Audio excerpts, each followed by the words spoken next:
Commander Jake Matthews sat in the dimly lit control room at Deep Space Command, his coffee growing cold as he watched the horrifying scene unfold on his main display. The blue-skinned Zealothi were screaming into their communication devices, their voices cracking with terror and desperation. Their massive colony ships, each carrying thousands of families, were being hunted down one by the brutal Krovar Empire. Jake had seen plenty of battles in his 20-year career, but this wasn't a battle. This was a massacre.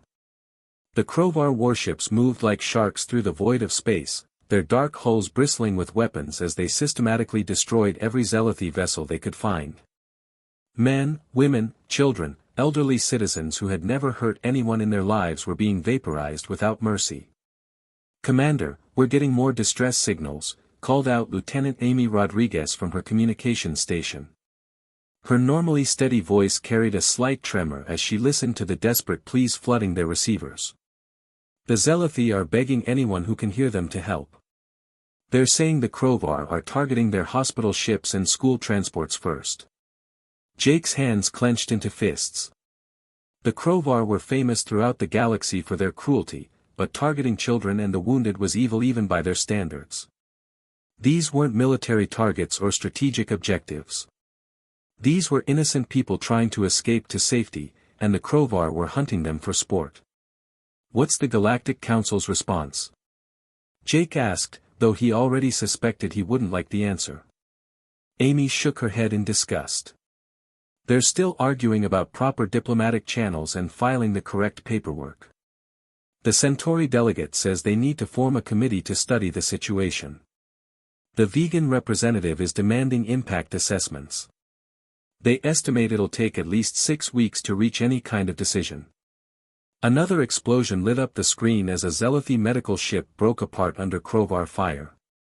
Jake could see the tiny figures of survivors floating in space, their emergency suits glowing like dying stars before the darkness swallowed them forever.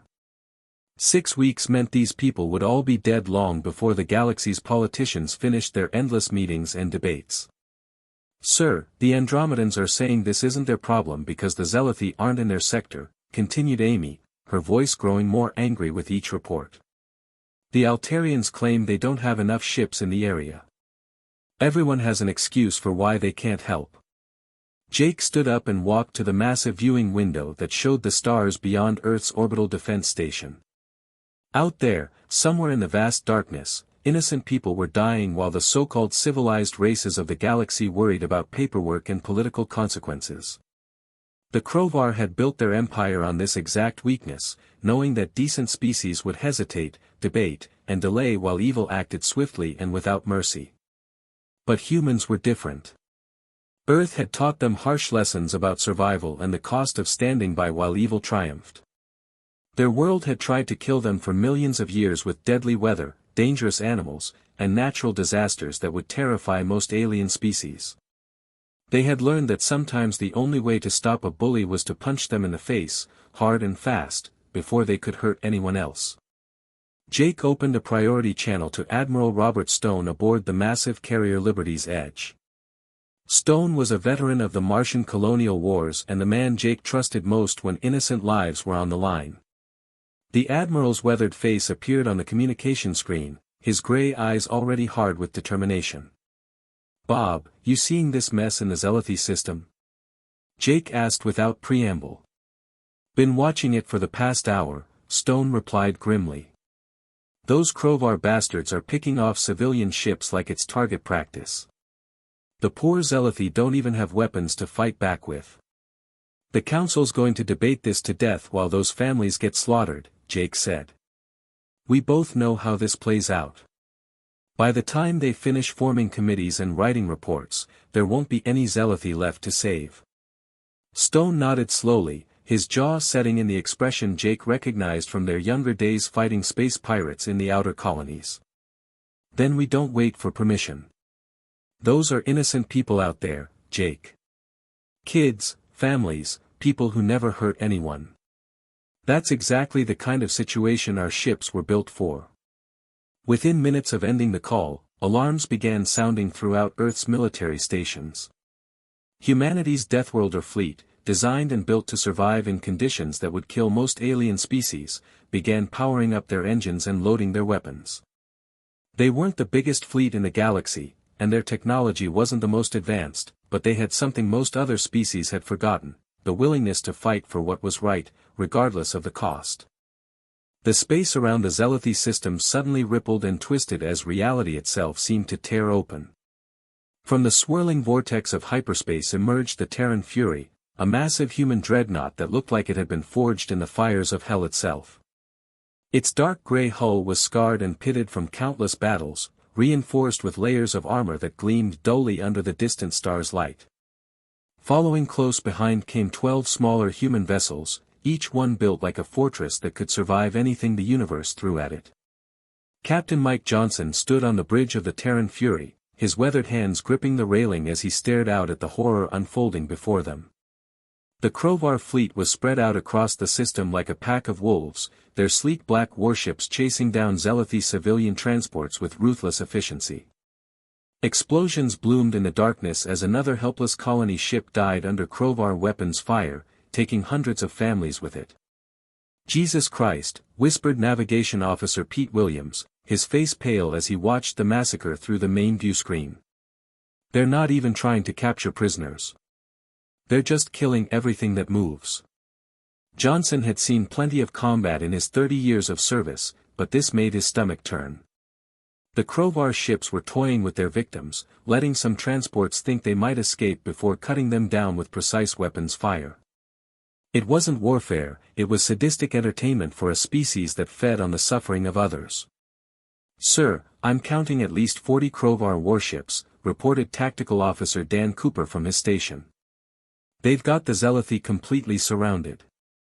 Those poor blue bastards don't stand a chance with those old cargo haulers they're flying." The Zealoty had never been a military people. Their ships were designed for peaceful exploration and trade, not combat. Their hulls were thin, their shields were weak, and they had no weapons beyond basic mining tools. They were like sheep being hunted by a pack of hungry wolves, and the wolves were taking their time to savor every kill. "Communications, get me a channel to the Krovar fleet," Johnson ordered, his voice hard as steel. "Let's see if these alien psychopaths understand reason."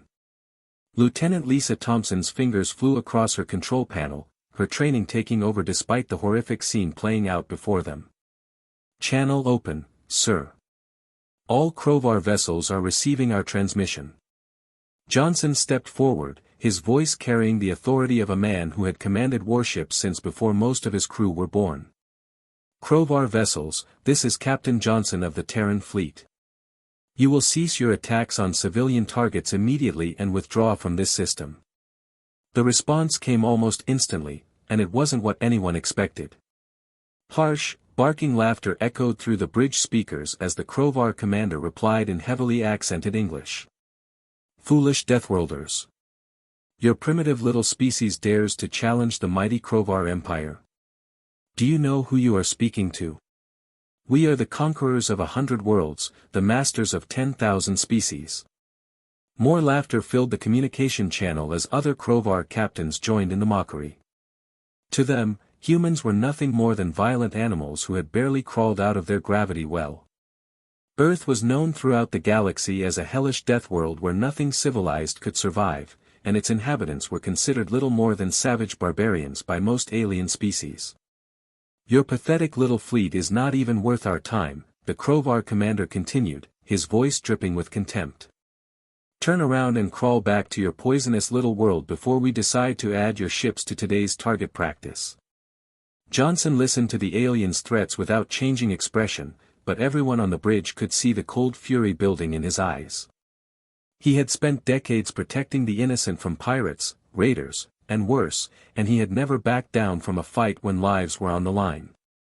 "Then you've obviously never met humans before," Johnson replied, his voice calm but carrying an undertone of steel that made his own crew shiver. "You have exactly 30 seconds to withdraw your forces and leave these people alone. This is your only warning." The laughter from the Krovar ships suddenly stopped as the human fleet began moving forward with deadly purpose. The alien commanders had expected these primitive Deathworlders to run at the first sign of superior numbers, but instead the human ships were advancing directly toward them. Their hulls gleamed with reinforced armor plating designed to withstand the crushing gravity and deadly radiation of Earth itself, making them look more like mobile fortresses than normal starships. The Krovar fleet opened fire with everything they had, believing these primitive humans would crumble under their superior firepower. Massive plasma cannons that could melt through most alien ship hulls erupted in brilliant flashes of deadly energy. The weapons had destroyed countless civilizations across the galaxy, reducing proud fleets to floating scrap metal in minutes. But something impossible happened. The human ships didn't explode. They didn't even slow down. The concentrated plasma barrage that should have turned the Terran Fury into a cloud of superheated gas instead splashed harmlessly across its armored hull like water hitting a stone wall. The ship's shields flickered briefly, then stabilized as if nothing had happened. The smaller human vessels fared just as well, their reinforced hulls absorbing punishment that would have vaporized any other species' warships. Captain Johnson felt the deck plates vibrate slightly under his feet as the enemy weapon struck home, but the impact was no worse than flying through one of Earth's violent thunderstorms. "Damage report," he called out calmly. "Hull integrity at 98%, sir," came the reply from Chief Engineer Tom Wilson deep in the engine room. "Their plasma cannons are running at maybe 60% of what our ships face during a standard Earth atmospheric entry. These aliens have obviously never dealt with vessels designed to survive a Class 12 Deathworld." The truth was that human ships were built to standards that most alien species considered completely insane. Earth's crushing gravity, deadly radiation, violent weather patterns, and toxic atmosphere had forced human engineers to create vessels that could survive conditions that would kill other races instantly. What the Krovar considered devastating weapons were nothing compared to the natural forces that human ships endured every day. "Sir, the Krovar are firing again," reported Weapons Officer Bill Hayes, his voice carrying a hint of amusement. "I don't think they believe what they're seeing." Johnson watched as another wave of plasma fire washed over his fleet with about as much effect as a gentle summer rain. The alien commanders were probably staring at their screens in complete confusion, unable to understand why their most powerful weapons were useless against these supposedly primitive Deathworlders. "Then let's show them what Earth's children can do when someone threatens innocent people," Johnson said with a grim smile. "All ships, you are weapons free. Engage at will." The human fleet moved forward like a pack of predators who had just caught the scent of blood. But unlike the chaotic, brutal tactics the Krovar were used to, the human ships advanced with deadly precision and coordination. Every move was calculated, every shot was aimed with surgical accuracy, and every maneuver was designed to protect the fleeing Zealothi civilians while systematically destroying their attackers. The Krovar had built their empire on fear and overwhelming firepower, steamrolling over peaceful species who had never learned to fight back effectively. They used simple, brutal tactics because they had never needed to develop real military strategy. Why be clever when you could just bring more ships and bigger guns? But humans had learned warfare on a planet that tried to kill them every single day. Earth had taught them that survival meant being smarter, faster, and more adaptable than anything trying to destroy them. They had fought wars against each other for thousands of years before even reaching space, developing tactics and strategies that alien species had never imagined. The first Krovar ship exploded under precise human weapons fire, its hull cracking like an eggshell under the focused barrage. Then another. And another. The alien fleet, which had seemed so powerful and intimidating just minutes before, began falling apart as human ships tore through their formations with ruthless efficiency. "Sir, multiple Krovar vessels are attempting boarding actions," reported Security Chief Rick Turner over the comm system. "They're trying to take our ships by force." Johnson almost laughed. The Krovar were about to learn another harsh lesson about Deathworlders. Let them come. Our boys have been waiting for some real action. Deep in the corridors of human ships throughout the fleet, Krovar boarding parties materialized from their transport beams, ready to capture these primitive vessels and show the humans what real warriors could do. They had boarded thousands of ships from dozens of different species, and it was always the same story.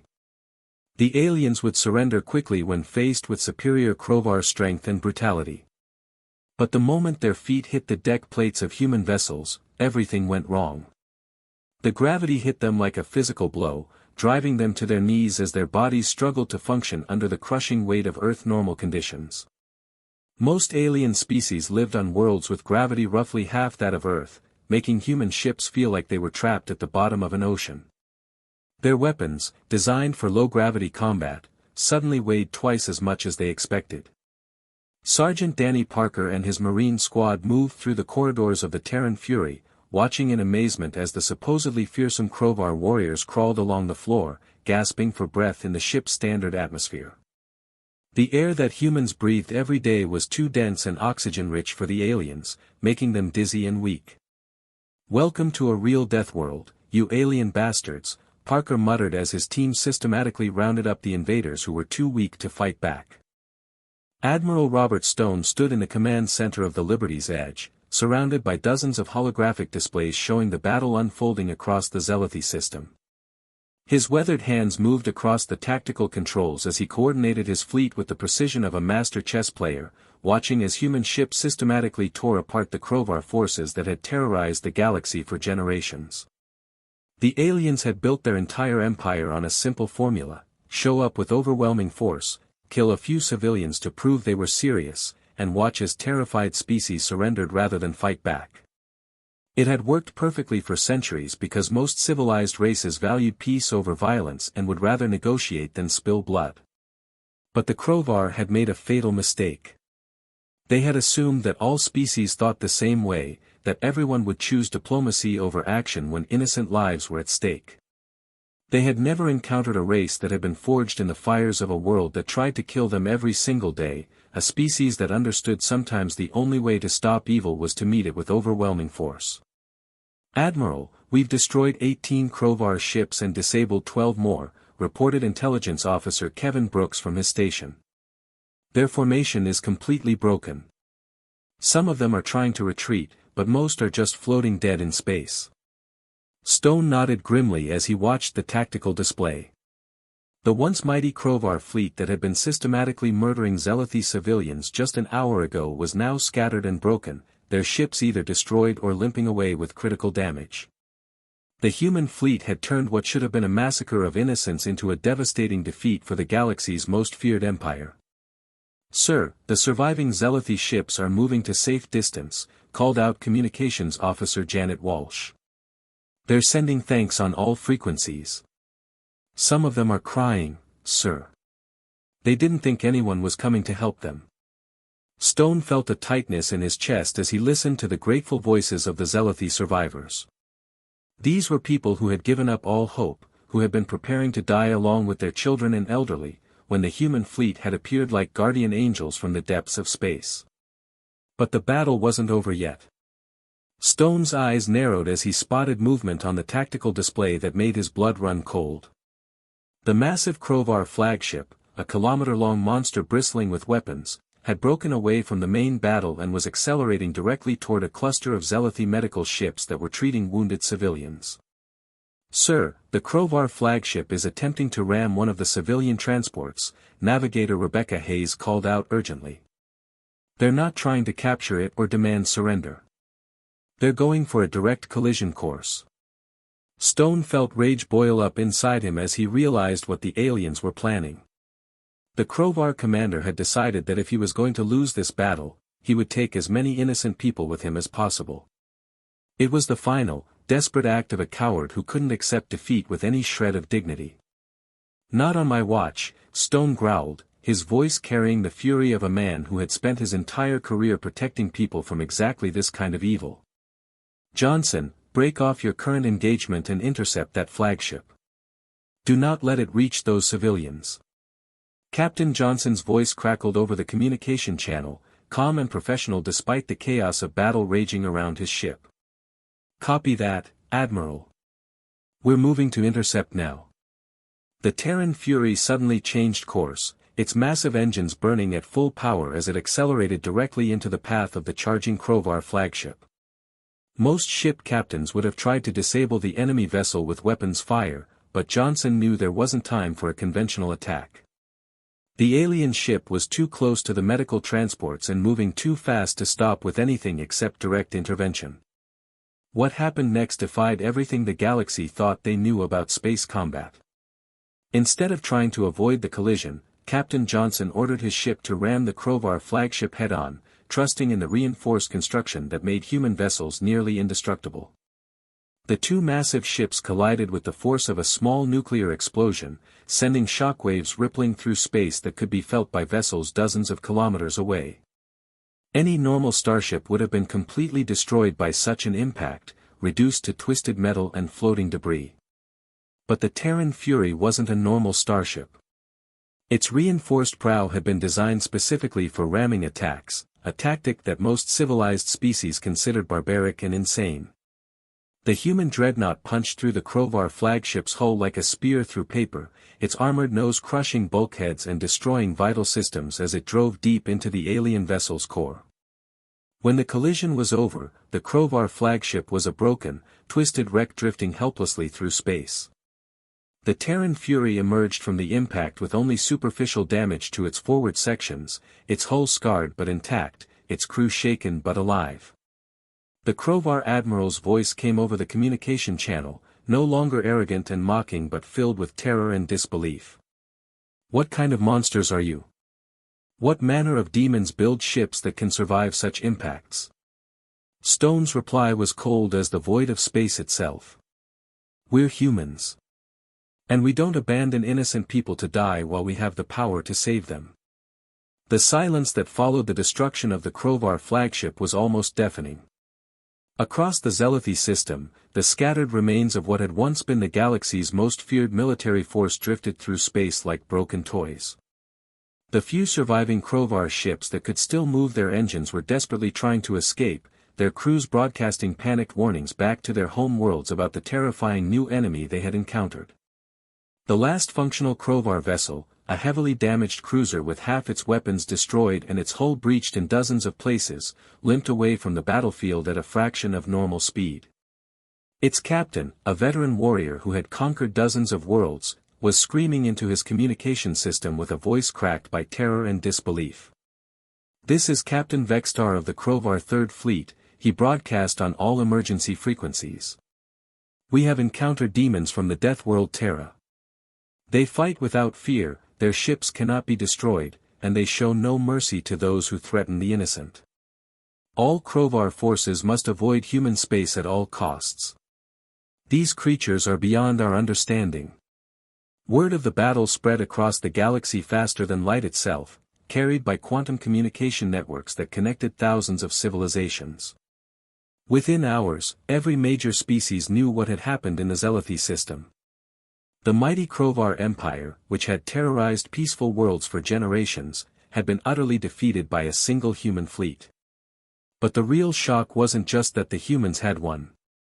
It was how completely they had dominated a force that was supposed to be unstoppable. Military analysts across the galaxy studied the battle recordings in stunned silence, watching human ships shrug off weapons that could vaporize entire cities and perform maneuvers that should have torn their hulls apart. The Zealothi survivors were still struggling to process what had happened to them. Their medical ships and colony transports now floated safely in the protective formation of human vessels, their crews working alongside human medics to treat the wounded and comfort the traumatized. Commander Helen Davis of the medical frigate Mercy moved through the crowded hospital bays, watching her human doctors work side by side with blue-skinned Zealothi healers. The cultural differences between the species meant nothing when people were suffering and needed help. Human medical technology, designed to treat injuries from Earth's dangerous environment, proved remarkably effective at healing trauma from space combat.